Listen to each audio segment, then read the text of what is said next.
July 25th, 1944, Normandy, France, 1547 hours. The dust had not yet settled from the morning's artillery barrage when Corporal Eugene Gene Hartley first saw the Panther. It emerged from the tree line east of St. Lo like some prehistoric creature materializing from smoke and shadow, 60 tons of sloped steel and lethal intent, its long 75mm gun traversing slowly across the bocage hedgerow country as if tasting the air for prey.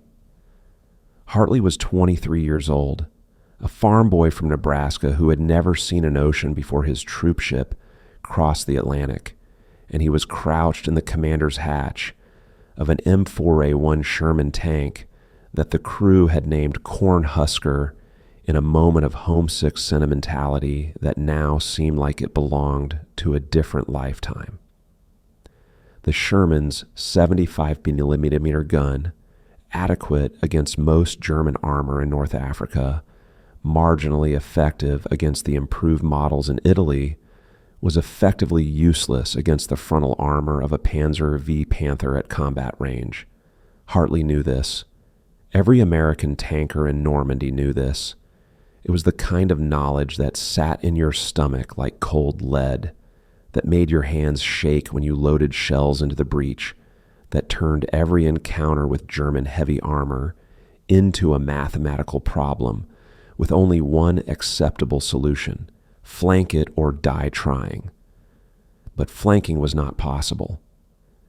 The hedgerows, those ancient earthen walls topped with dense vegetation that divided Norman farmland into a claustrophobic maze, channeled movement into predictable corridors.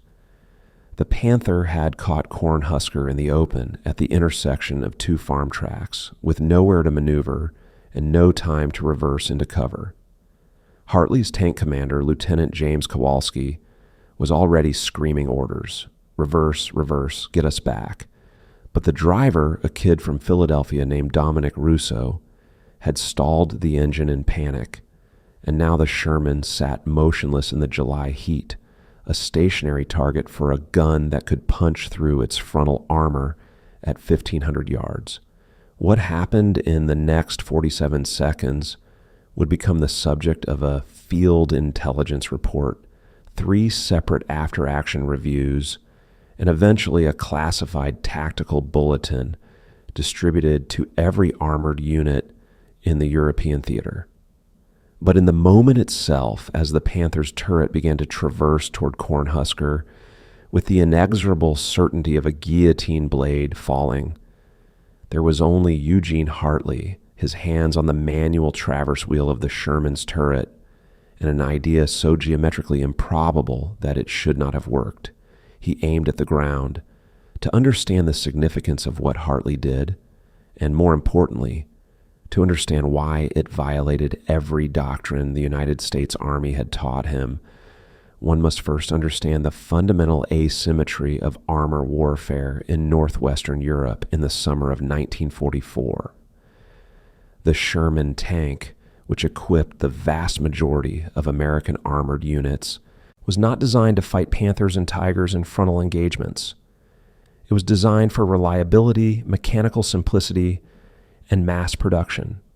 America built 49,234 Sherman tanks during World War II.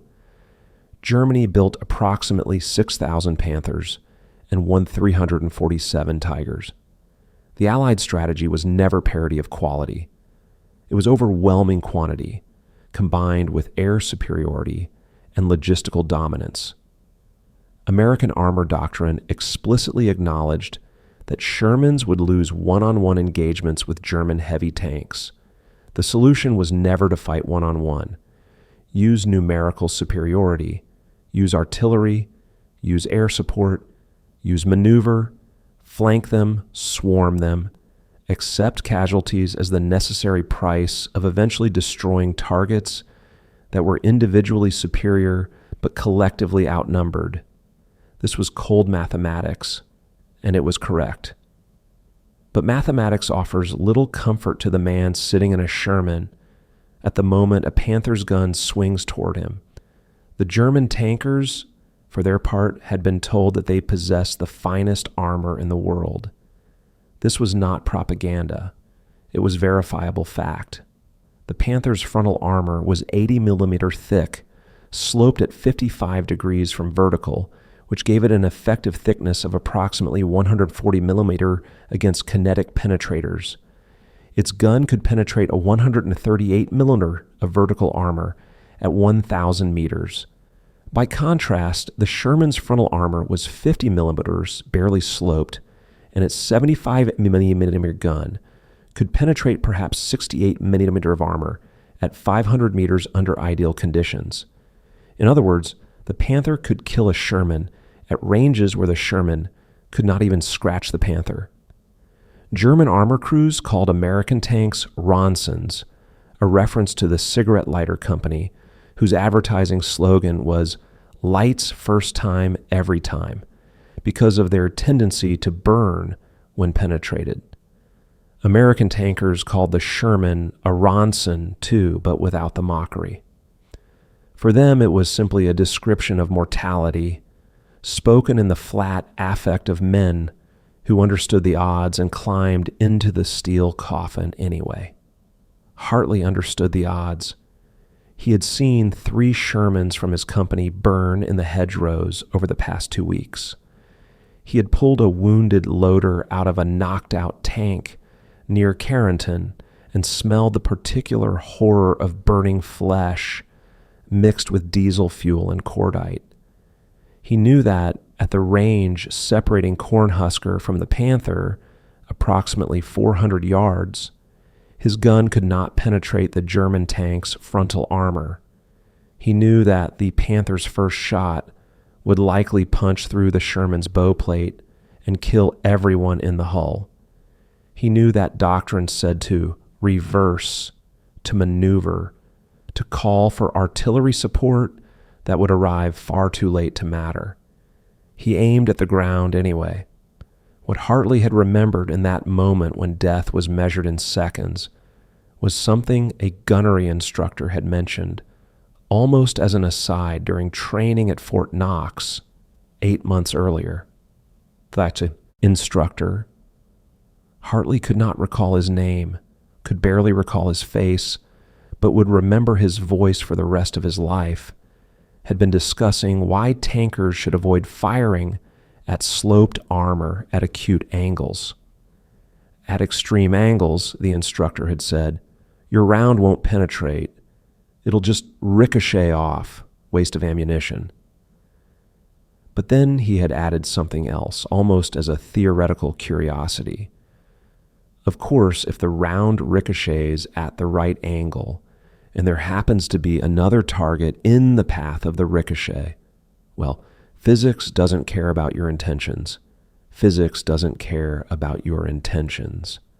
Hartley's gun was loaded with M61 armor-piercing capped ammunition, a 6.3 kilogram projectile with a hardened steel cap designed to bite into armor before the main penetrator did its work.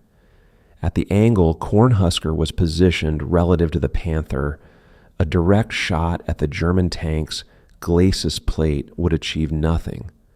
The round would glance off the sloped armor and tumble away into the Norman countryside, and 47 seconds would become 46, and then the Panther would fire, and Hartley would die without knowing whether his family in Nebraska had received his last letter. But if he aimed low, not at the Panther itself, but at the hard-packed farm track 8 feet in front of it, the armor-piercing round would strike the ground at an angle, and the ground would deflect it upward, and the deflected round would travel on a ballistic arc that might, if the geometry was perfect and physics cooperated and God or chance or sheer blind luck intervened, carry it up under the Panther's belly armor. Tank armor is thickest where designers expect it to be hit, front, turret, mantlet. But the belly of a tank, the steel plate that separates the crew compartment from the earth, is thin. On a Panther, it was 16 millimeter, barely thicker than the hull of a destroyer escort. because designers assumed that tanks fought other tanks on flat plains, not that enemy gunners would use the earth itself as a deflection surface to attack from angles that should not exist. Hartley aimed 6 feet in front of the Panther's bow, accounting for drop and deflection in his head with the kind of intuitive mathematics that farmers learn estimating seed scatter or rainfall distribution.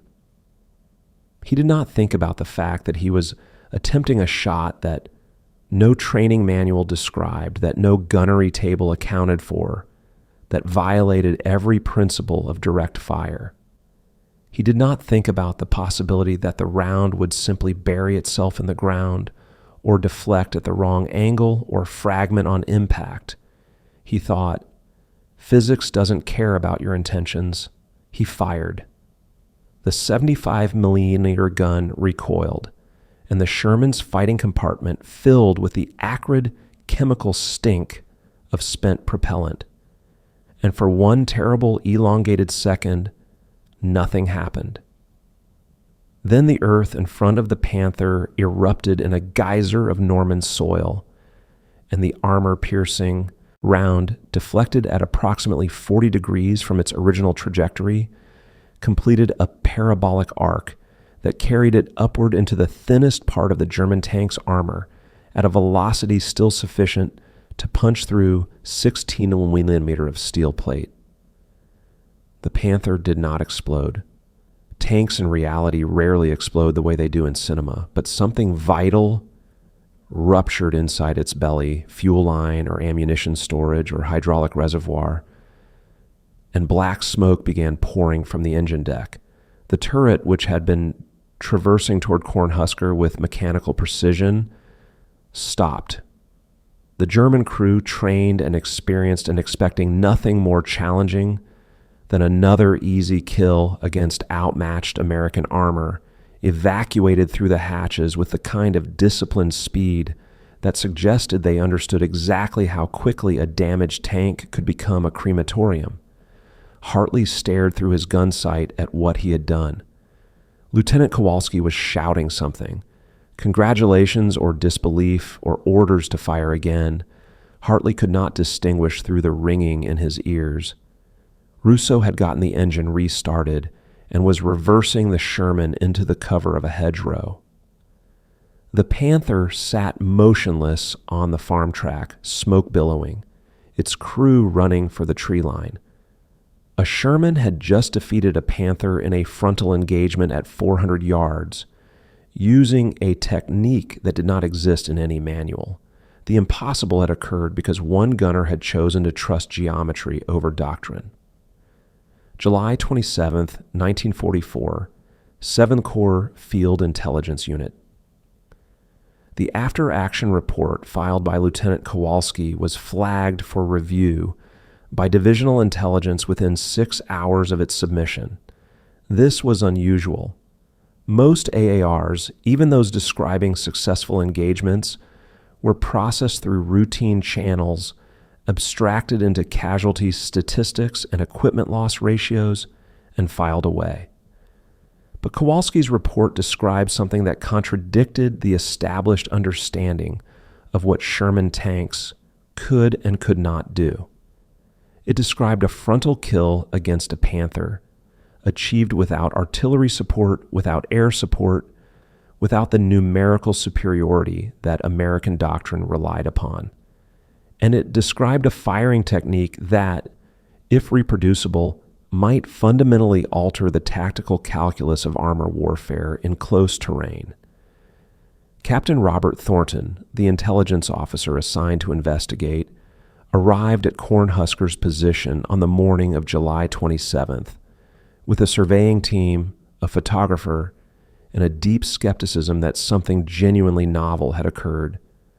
Thornton was a regular Army officer, West Point class of 1940, and he had spent 2 years studying armor warfare at Fort Benning before deployment.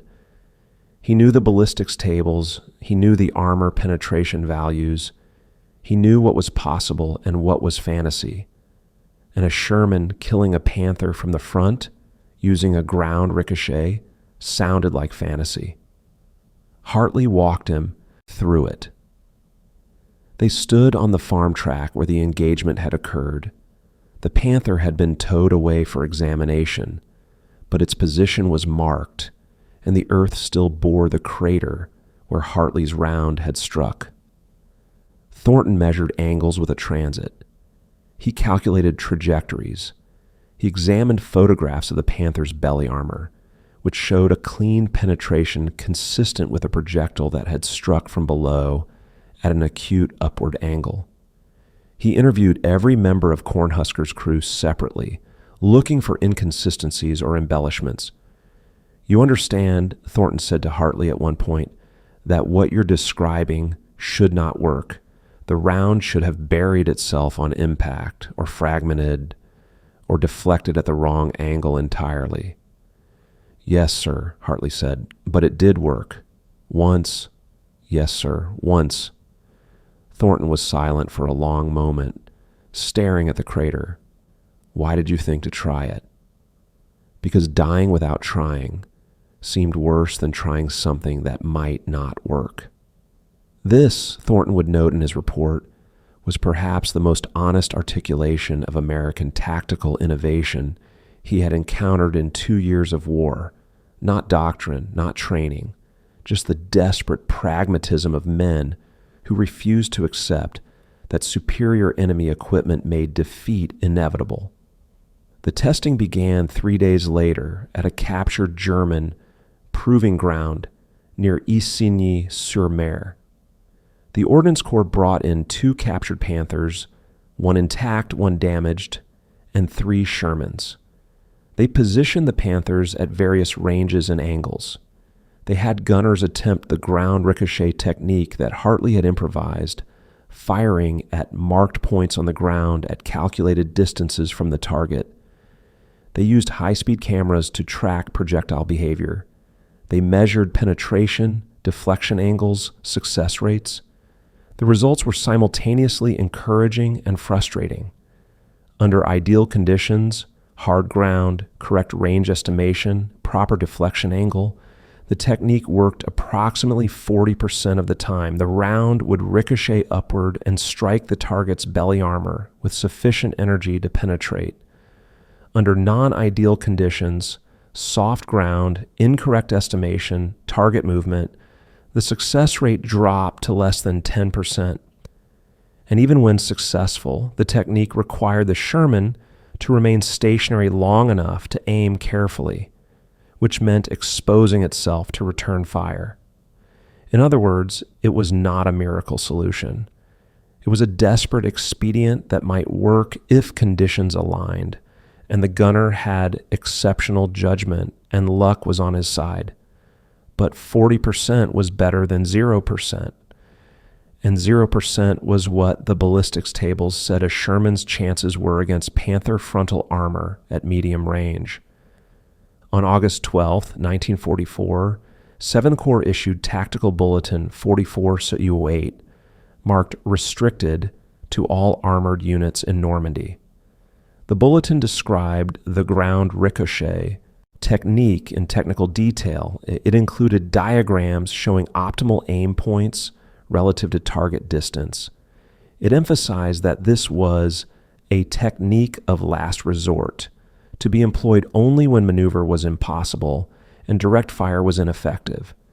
It noted that success rates varied widely depending on ground conditions and crew skill, and it credited Corporal Eugene Hartley of the 3rd Armored Division with the technique's discovery, though Hartley himself, when informed of this recognition, insisted he had discovered nothing, merely remembered something and gotten lucky. The bulletin circulated through American armored units over the following weeks. Some tank commanders filed it away without comment, considering it too situational to be useful. Others drilled their gunners on the technique during lulls in combat, using captured German hulks as practice targets. A handful, those who had lost friends to Panthers and Tigers, who had watched Shermans burn and understood the psychological toll of fighting armor engagements with inferior equipment, embraced it as a kind of talisman, a proof that American ingenuity could compensate for American industrial pragmatism. The German response, when they eventually captured a copy of Tactical Bulletin 4408 during the Ardennes offensive in December, was illuminating. A translated intelligence assessment found in German archives after the war noted that the ground ricochet technique represented a dangerous tendency in American tactical thinking, the willingness to abandon doctrine in favor of improvisation. The assessment warned German tank commanders to avoid predictable positioning that might allow enemy gunners clear ground in front of their vehicles. It noted, with something that might have been grudging respect, that the Americans compensate for material inferiority through persistent tactical innovation. This was true, but it was also incomplete, because what the German assessment missed, what perhaps it could not understand, coming from a military culture that valued precision and doctrine and the careful execution of established principles, was that American tactical innovation was not merely compensation for inferior equipment. It was an expression of a deeper cultural value, the belief that problems could be solved through creative thinking rather than brute force. That individual initiative mattered more than rigid adherence to protocol, that a farm boy from Nebraska with no formal engineering training could look at an impossible geometry problem and find a solution that had eluded every armor theorist in the United States Army.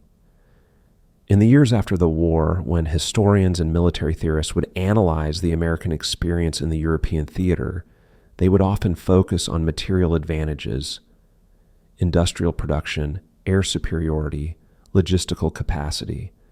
These were real advantages, decisive advantages, but they were not the whole story. The whole story included moments like Hartley's impossible shot, moments when individual soldiers confronted the limitations of their equipment and refused to accept those limitations as final.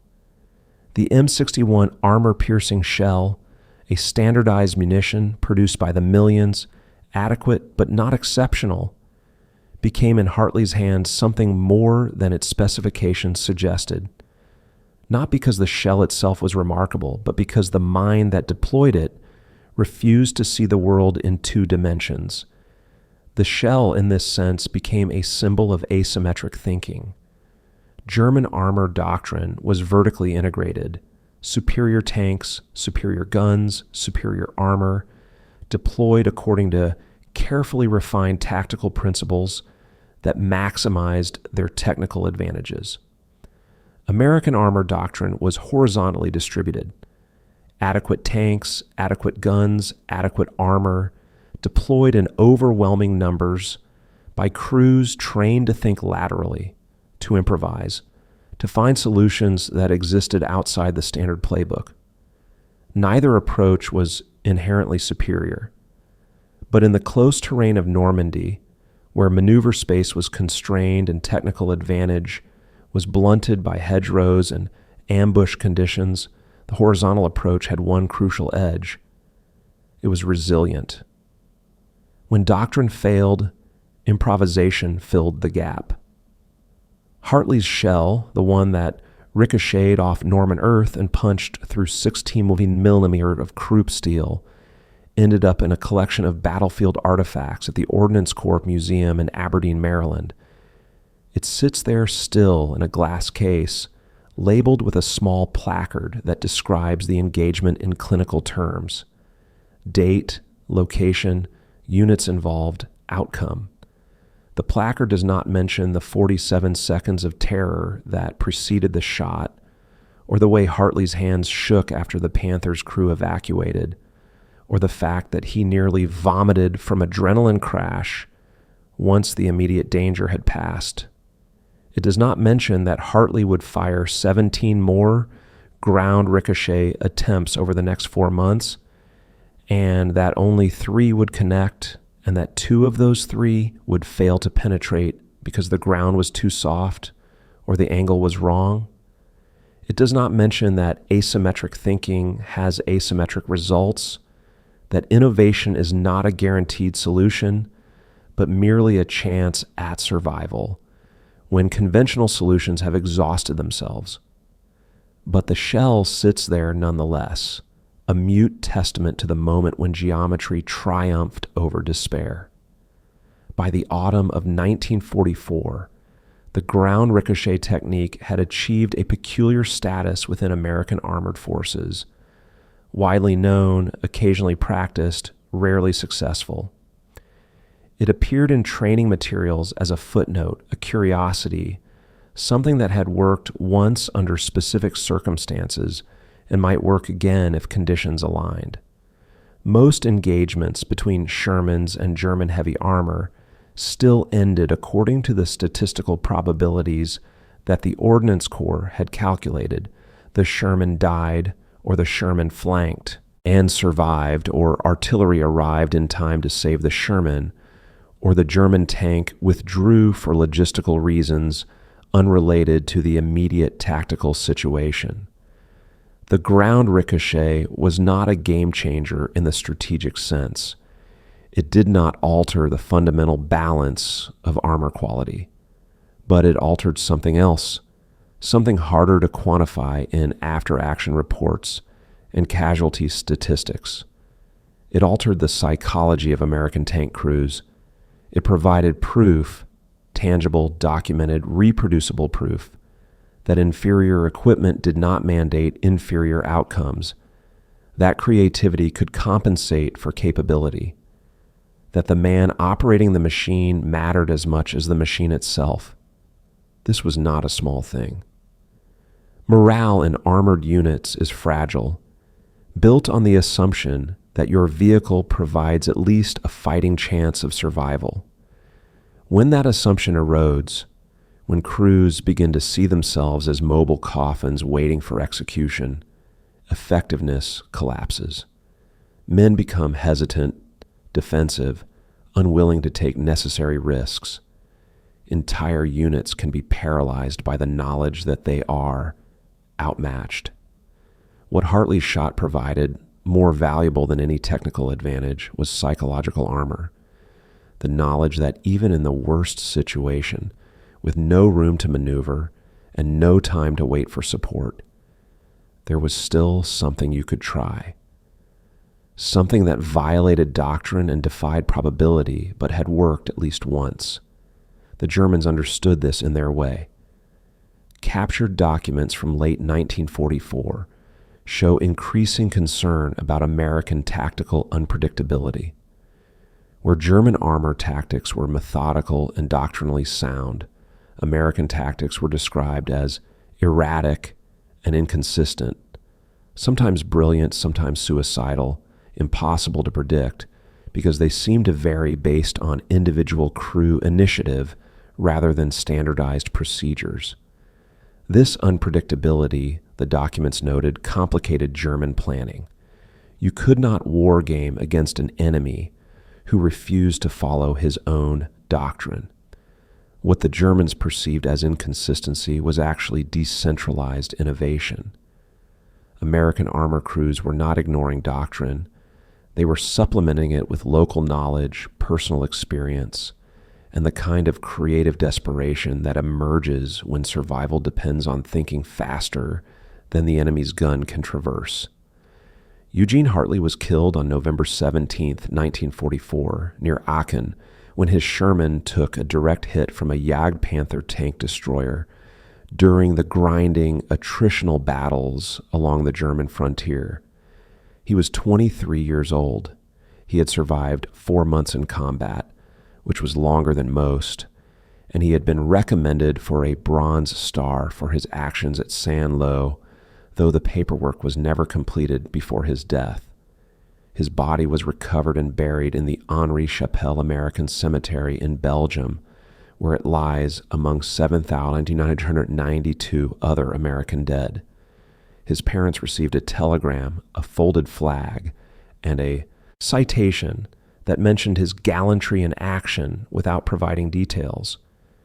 The irony, if irony is the right word, is that Hartley died in a conventional engagement that his innovation could not have solved. The jagged Panther that killed him fired from ambush at close range through the Sherman's side armor. No amount of creative geometry could have saved him. He died the way most American tankers died, suddenly, violently, in a vehicle that was adequate for its strategic purpose, but inadequate for individual survival against German heavy guns. But the technique he had improvised outlived him. It spread through the armored forces by word of mouth and official bulletin, carried forward by the men who had heard the story and thought, maybe if it comes to it, that could work for me too. It appeared in post-war armor training manuals, footnoted as an example of field innovation under extreme conditions. It was analyzed by British and Soviet armor theorists who reached different conclusions about its applicability to their own forces and doctrines. It became one of those small stories that larger histories overlook, a tactical footnote to the massive industrial and strategic forces that actually decided the war. But footnotes matter. They matter to the individual men who survived, because they tried something unconventional when conventional options had exhausted themselves. They matter to the families who received their sons and fathers and husbands back instead of telegrams and folded flags. They matter as evidence that wars are not fought only by nations and armies and industrial economies, but by individual human beings making split-second decisions in circumstances that no training could have fully prepared them for. By the time American armored forces crossed the Rhine and drove into the heart of Germany in the spring of 1945, the tactical landscape had shifted. The Wehrmacht was collapsing, fuel shortages immobilized German armor, and American tank crews faced fewer Panthers and Tigers than they had in Normandy. The ground ricochet technique faded from practical use, not because it had been disproven, but because circumstances no longer required it. In the rapid mobile warfare of the final campaign, American armor fought with artillery support, air superiority, and overwhelming numerical advantage. The desperate improvisations of 1944, the tactics of last resort, gave way to the methodical destruction of an enemy who no longer had the resources to resist effectively. But among the crews who had fought through Normandy and the Bulge, the story persisted. It was told in the quiet moments between engagements when veterans tried to explain to replacements what combat against German heavy armor had been like before the tide turned. It was told around field stoves and in aid stations and in the letters home that attempted to convey why some men had survived when others had not. It was never told the same way twice. Details shifted, timelines compressed, personalities blurred, but the core remained constant. There had been a moment when an American gunner had looked at an impossible situation and found an improbable solution, and that solution had saved his crew, and that story meant something about who Americans were and how Americans fought. What exactly it meant, the storytellers could not always articulate, but they knew it mattered. In the mathematics of warfare, angles determine outcomes.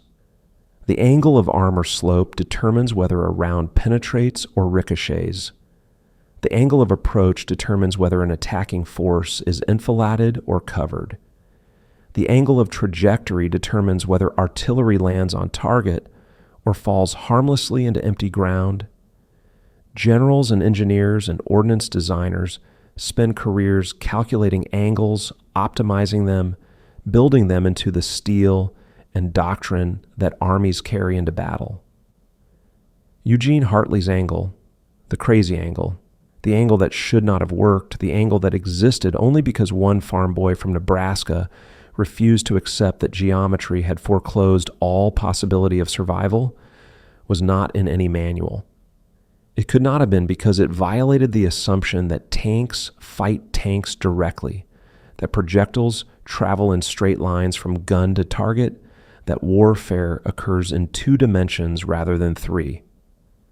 Hartley's innovation was to add a 3rd dimension, to use the earth itself as a component of his weapon system, to see the battlefield not as a flat surface where superior equipment would always prevail, but as a complex geometric space where creative thinking might find angles that conventional wisdom had overlooked.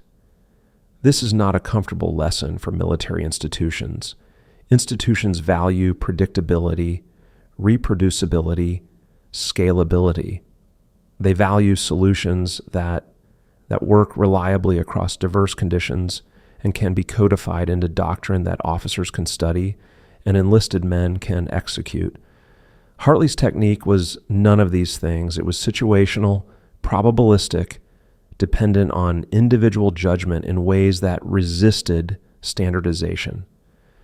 It was the kind of innovation that brilliant insurgents develop and that conventional militaries struggle to incorporate, because it challenges the assumption that warfare can be reduced to tables and graphs and procedure. But warfare cannot be reduced to tables and graphs and procedure, or rather, it can be, up until the moment when real human beings confront real death and discover that survival requires something beyond what the manual contains. At that moment, which is the moment that matters most to the individual soldier, regardless of strategic context, the value of decentralized initiative reveals itself. Armies that empower their soldiers to think creatively, to improvise, to try crazy angles when straight lines have failed, gain a resilience that cannot be captured in equipment specifications or production figures. This was America's advantage in World War II, more fundamental than industrial capacity or technological innovation or any other factor historians typically emphasize. Not that American equipment was superior, much of it was not. Not that American soldiers were braver, courage is universal.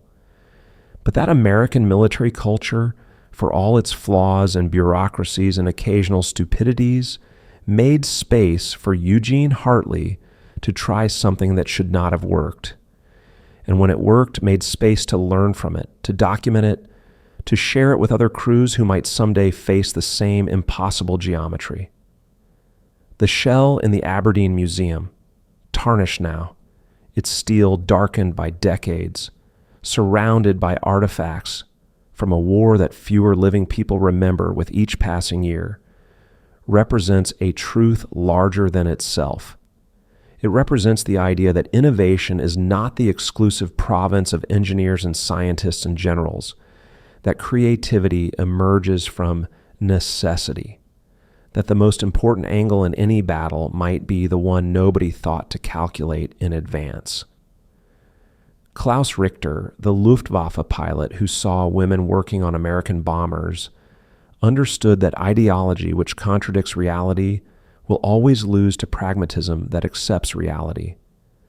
Eugene Hartley, the Nebraska farm boy who bounced an armor-piercing shell off Norman earth and into a panther's belly, understood that reality contains more dimensions than doctrine accounts for, and that survival sometimes requires seeing those dimensions when everyone else sees only flat ground and inevitable death.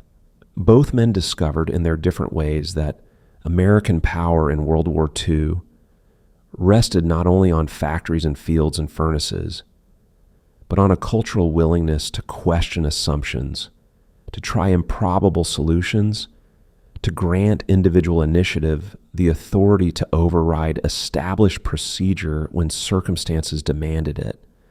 The crazy angle worked once on a July afternoon in Normandy, and Gene Hartley died 4 months later in a battle where no crazy angle could have saved him. But the idea survived. The idea that there might be an angle, that geometry is not destiny, that the impossible might be merely improbable if you're willing to aim where nobody thinks to aim.